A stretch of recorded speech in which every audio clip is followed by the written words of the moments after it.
أصل العرب اليمن كلام هراء وكذا، هل هذا صحيح ولا غير؟ لا، أصل العرب القحطانية اليمن. نعم. يقول هم خليط. لا من سبأ الله عز وجل ذكرها في القرآن الكريم. أنهم ذكروا بلقيس، وبلقيس ما ذكر. لا صحيح. بلقيس كاسم ما ذكرت، لكن ذكرت تحكمهم امرأة ويعبدون الشمس والقمر من دون الله. نعم. لكن النبي عليه السلام الله عز وجل قال أرض طيبة ورب غفور. لما سأل أبو ذر قال إنها بلدك، بل إنهم لو الصحابة ما استمر. سأل أبو ذر قال إنها بلدك. نعم، قال أرض طيبة ورب غفور، يقصد اليمن.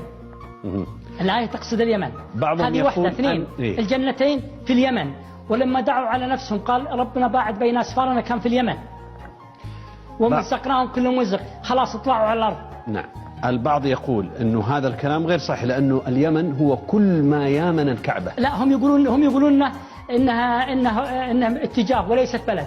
لكن النبي عليه الصلاة والسلام يقول اللهم بارك في يمننا وشامنا وقيل وعراقنا، قال وكذا، قال قرن الشيطان. نعم. وقيل ونجد قال قرن الشيطان. لكن نعم. الحديث يتكلم قال اللهم بارك في صاعنا ومدني عن المدينة كبلد كأرض، وعن اليمن كبلد، وعن الشام كبلد وليس اتجاه. الحديث واضح.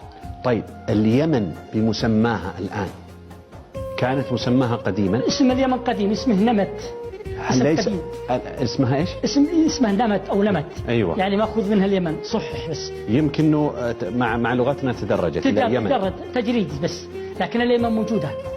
اصل العرب اليمن كلام هراء وكذا.